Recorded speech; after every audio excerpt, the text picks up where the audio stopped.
entonces, ¿estás así como un poco envenenado o no? ¿Por? No sé, porque a veces te casca calenchu cuando perdés las discusiones. Ah, perdí, no me había enterado. Lo que... La venís perdiendo porque lo de recién le puso un moño hermoso a mi planteo. Digo, No, lo de recién usted fue como cuando usted te la sale conductora. carambola hermoso. Usted es la conductora y yo no voy a contradecir las cosas que diga desde la conducción. Se anima a contradecir cada conducción enorme, se anima a contradecir, no me va a contradecir esta conduccioncita. Pero yo problematizo. Digo, ¿por qué es tan mal, en todo caso, poner entre signos de interrogación las afirmaciones de Cristina Kirchner? No, si yo considerase que ese ejercicio está mal, Di Pierri, nosotros no deberíamos hacer nada colectivamente Yo creo que juntos. está bueno, suma. Por supuesto, por supuesto. A ver. Lo mío era una gozada porque eso también es lindo. Cantarle el gol. Hizo un gol, hay que reconocer, Sí. metí un gol. Sí. En la argumentación y en el respaldo de lo que vengo sosteniendo desde el inicio del programa, me quedó absolutamente hilado el planteo político con mis pocas herramientas para dar la discusión política. Tengo muy pocas herramientas. Digo, ayer no entendía lo que decía Álvaro García Linera. Puedo explicar qué es la balanza de pagos, pero me cuesta entender a Álvaro García Linera porque tengo muy poco transitadas las categorías. Y cuando voy al escenario económico veo que me queda justificado lo que quería decir políticamente. Después voy y digo, gol, Di Pierri, está bien. Pero no rebatió con lo económico el problema de la estatalidad. Ah, esa es una discusión que dije que me quedaba muy grande también. Que lo que planteé fueron las emocionalidades que me genera digo, es un debate que me Pero es un resuena. problema de sus emociones. No, digo, es un debate colectivo, pero es lo que me... Mire que el arco de las emociones se quedó está calencho, hecho. se quedó recalencho. El arco de las emociones en un potrero está hecho con dos montoncitos, con un busito de un lado y dos chancletas del otro, ¿eh? No existe eso. Son emociones.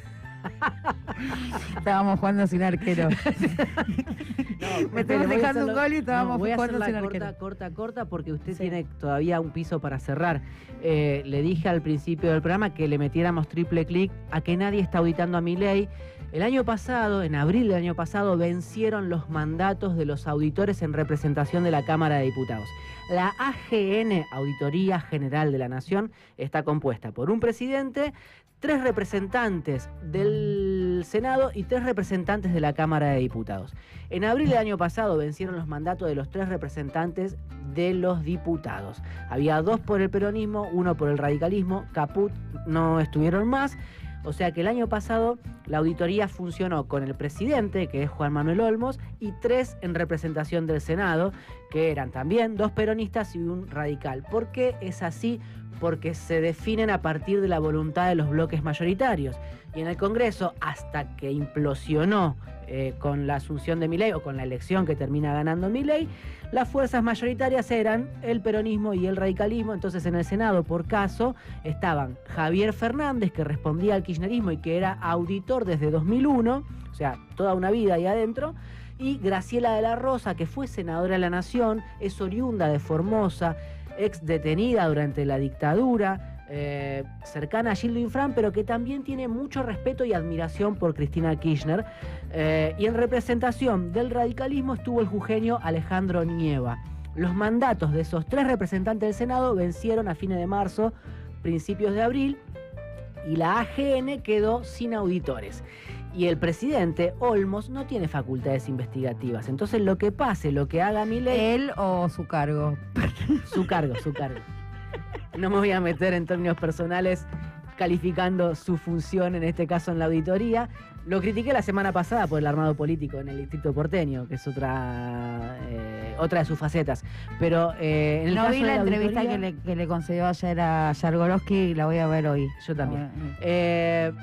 No tiene facultades constitucionales para auditar. Es el que de alguna forma arbitra, coordina el colegio de los auditores. Antes de que fuera una auditoría, ese organismo de contralor fue el Tribunal de Cuentas de la Nación y tenía un capo, un jefe, abajo un subjefe y después un ejército de técnicos del Estado que auditaban los actos administrativos del Estado argentino.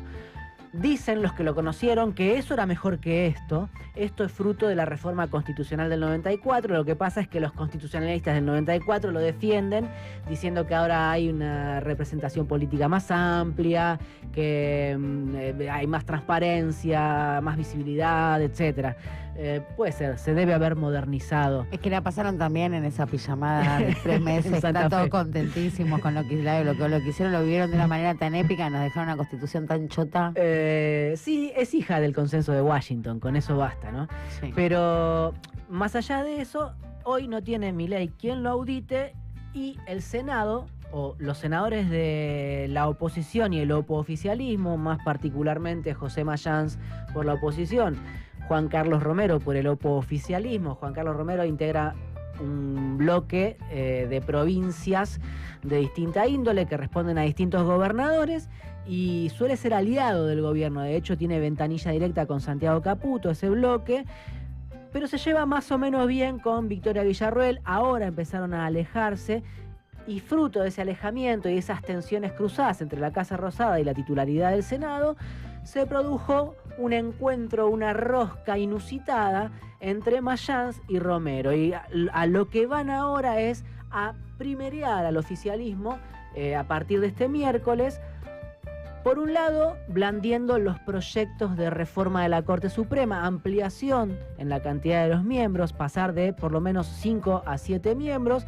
Se va a empezar a discutir esto en la Comisión de Asuntos Constitucionales y la de Asuntos Penales. ¿Y cómo juega Romero ahí? Porque pienso en esto, ¿no? En ese acuerdo que tanto prometen entre los espacios del PRO, los representantes o lo que queda del PRO y la Libertad Avanza en la provincia de Buenos Aires, si eso se va a traducir en una alianza parlamentaria, no necesariamente.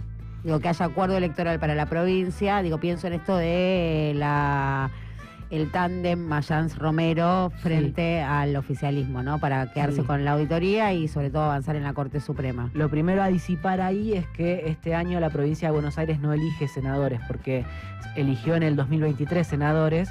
Está bien, pero un acuerdo político de las dos fuerzas no va a influenciar en la dinámica parlamentaria. Sí, probablemente funcionen de manera más articulada que lo que vienen funcionando ahora, si efectivamente la Libertad Avanza termina subsumiendo al PRO, que es lo que dan por descontado la mayoría de los analistas. ¿Y ahí la capacidad del poder de fuego de Romero en el Senado disminuye o no?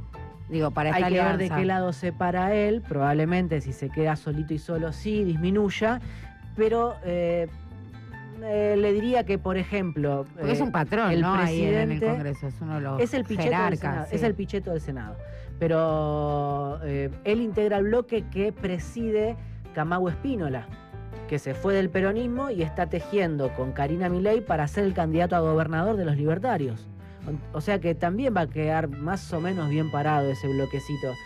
Si se da, si se concreta. Yo no me animaría, a decir que no va a ser importante lo que pueda proponer o hacer y decir ahí Romero, pero amén de esto, van a empezar a discutir la ampliación de la Corte y esto se va a llevar todo el año, no es que se resuelve este miércoles, esto es largo, no va a pasar demasiado. Antes va a haber un DT para Boca, sí. Antes va a haber un DT para Boca, muy probablemente.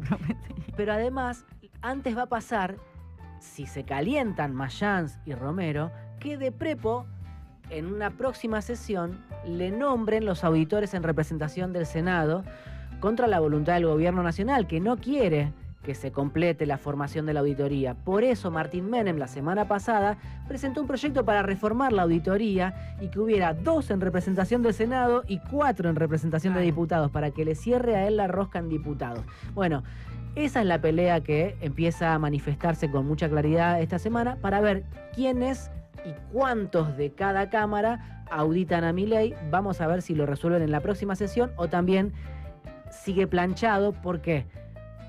Porque quiera que no, hasta ahora yo diría que el oficialismo se ha encargado de que en diputados por lo menos fracase la oposición cuando le ha querido marcar la cancha, salvo en contadas ocasiones, como cuando le voltearon el DNU de la CIDE.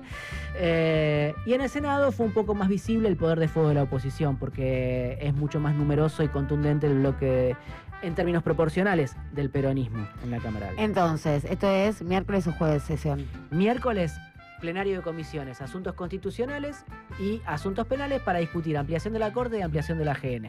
Si ahí hay acuerdo para nombrar a los funcionarios de la AGN, ganó esta suerte de alianza entre Romero y Mayans para marcarle la cancha al oficialismo. Si no llega a haber decisión sobre eso y avanza el proyecto de ampliación, ganó La Libertad Avanza. Sí, pero ojo que lo de Mayans y Romero no lo va a ver ahora, lo va a ver cuando haya sesión. Claro, que es cuando se nombran. Exactamente, solo se puede nombrar en una sesión. Ahí está, clarísimo. Va a estar interesante, el miércoles el Congreso.